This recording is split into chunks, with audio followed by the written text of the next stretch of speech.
Halo, selamat datang kembali di video kali ini.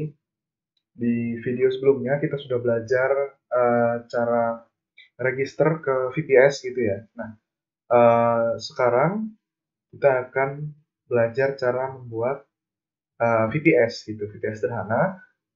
Hari ini kita akan membuat VPS sederhana dengan bahasa pemrograman PHP gitu. Nah, langsung mulai aja. Jadi ini saya udah login ke portal Azure saya. Terus klik yang bagian ini, App Services. Nah, di sini karena masih kosong, tinggal klik aja ini Create App Service.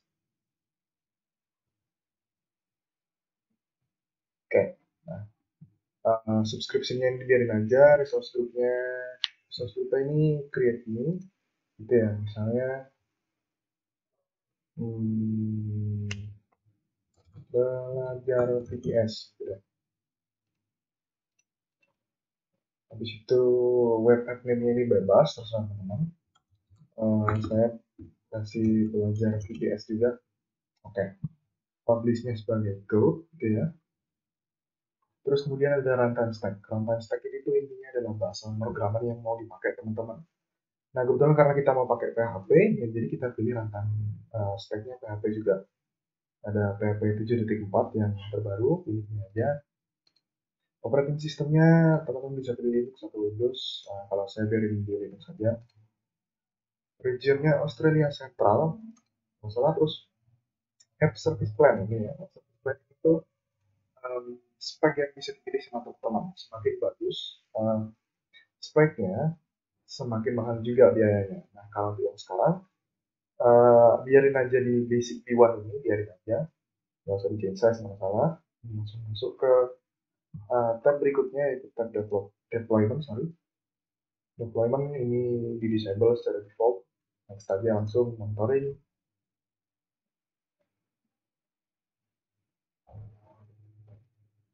Monitoring ini juga ke disable juga sih. Jadi next aja ke text. Ini di text ini teman-teman bisa mengisikan semacam key value gitu ya, untuk ini gunanya sih untuk pengkategorian saja atau filtering aja. Misalnya sekarang saya kasih name apa enaknya ya, kategori gitu deh. Kategori itu misalnya uh, belajar IPS. Ini dikosongin juga nggak masalah sih, terserah. Terus yang terakhir itu ada review and create.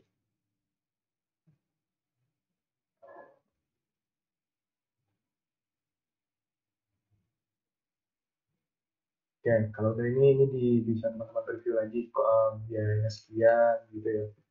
Biayanya sekian, subscription-nya seperti apa, runtime stack-nya seperti apa. Jadi dilihat-lihat lagi kalau misalnya masih ada yang mau disesuaikan. Kalau misalnya udah cocok, ya ini saya kebetulan udah cocok, ini tinggal create aja. Ini bakal ada ini nih, initializing deployment.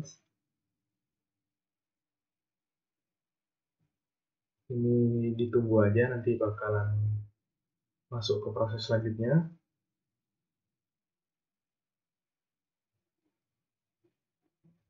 Oke, masuk proses submitting. Nah, sekarang deployment-nya in progress nih. Nah, sambil nungguin deployment-nya, kita akan membuat file PHP sederhana gitu ya. Nah, di sini file PHP sederhananya kontennya gini aja.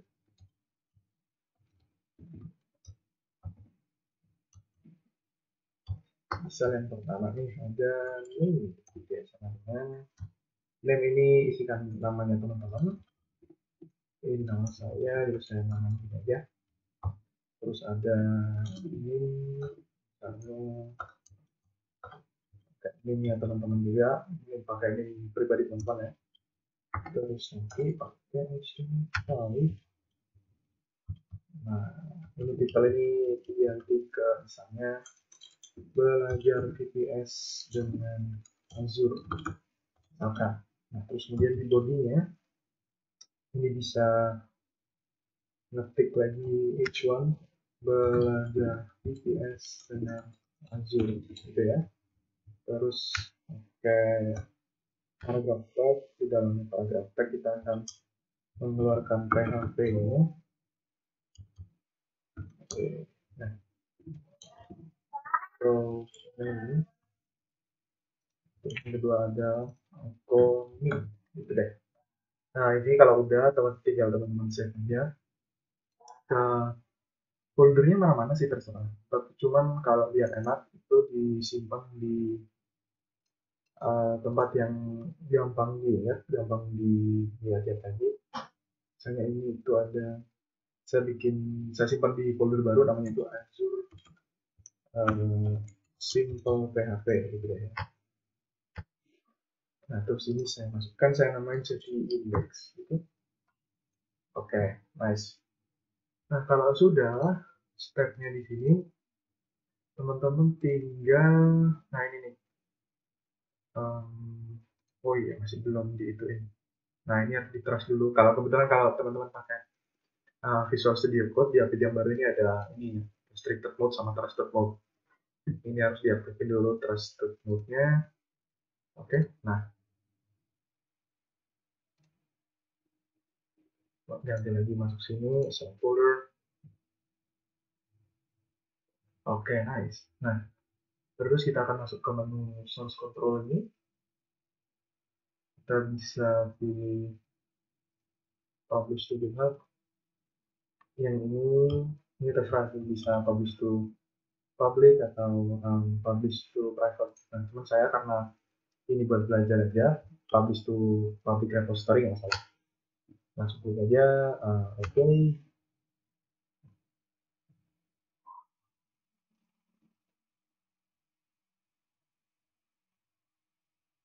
Oke, nice. Nah, teman-teman nanti bisa ngecek di repository GitHub, sorry, di repository GitHub teman-teman masing-masing. Contohnya kalau di saya ini harusnya bisa refresh, harusnya update dia. Repositories, masuk ke sini deh. Repositories, nah ini ada Azure Simple PHP ini. Masuk udah dia. Balik lagi ke sini, oke, kebetulan udah komplit ya. Nah, karena kita udah komplit, bisa masuk ke go to resource. Nah, jadi di go to resource ini tuh yang kita setting itu tinggal deployment center-nya aja.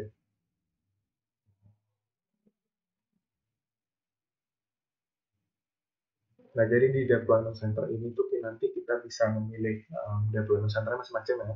Bisa GitHub, bisa Bitbucket gitu. Nah, kayak ini kan ada source, select code source. Ini bisa manual deployment yang pakai external git, bisa pakai lokal, Bitbucket atau GitHub.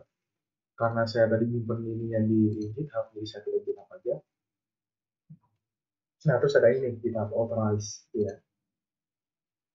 Authorizing user, nah ini, saya investasikan dia ini secara otomatis dia akan ngedeteksi akun saya.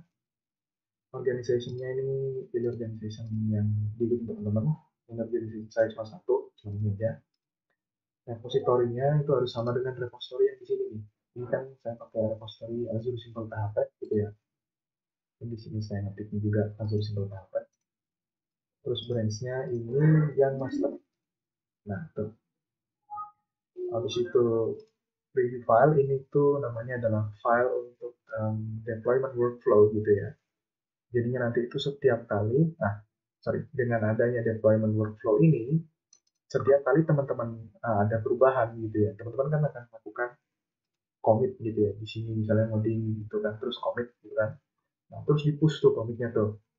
Nah, setiap kali nge-push, ketika ada deployment workflow ini, si deployment workflow-nya ini dia akan secara otomatis mengupdate si VPS kita. Jadi supaya apa yang ada di VPS kita itu sesuai juga sama dengan apa yang ada di GitHub gitu. Jadi bisa up to date banget gitu lah.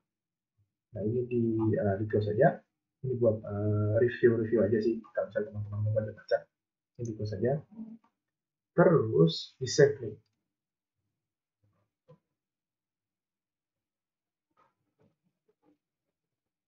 Nah, oke. Ketika sudah di save, teman-teman bisa tinggal klik sync. Ini are you sure you want to redeploy? Redeploy aja nggak apa-apa. Oke.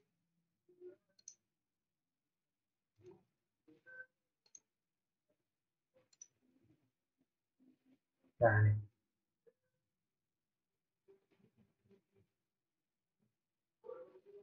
teman-teman kalau mau lihat detailnya juga bisa, selain lewat sini juga bisa di GitHub-nya, bisa di bagian action sini. Nah, ini nih.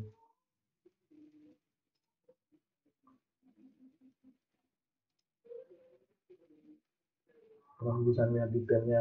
Ini ada build, ini jobs build, ini bentuk dulu, berarti kalau misalnya dia centang berarti itu dia berhasil gitu ya. Kalau misalnya dia masih muter-muter game berarti dia masih berjalan. Oke, ini ditungguin aja sih. Nah, oke, deployment-nya barusan udah berhasil nih, ada complete job gitu ya. Kalau misalnya udah berhasil, teman-teman bisa klik di sini. Jadi dia ada yang tersedia di sini atau yang tersedia di sini nih, di browse. Nah, ini udah berhasil nih, udah masuk gitu ya. Nah, kurang lebih sih untuk deployment ke VPS gitu ya. Uh, Materinya udah selesai sampai di sini. Untuk materi yang berikutnya, untuk video yang berikutnya kita akan pelajari tentang bagaimana caranya kita bisa mengaitkan atau membinding custom domain yang sudah kita punya atau yang sudah kita beli ke VPS kita ini. Jadi domainnya ini bisa custom di sini. Jadi bukan pakai domain bawaan dari Azure-nya, tapi misalnya bisa pakai rakandia.xyz atau rakandiadr.xyz gitu. Nah, oke. Um, Kalau gitu sampai jumpa di video berikutnya.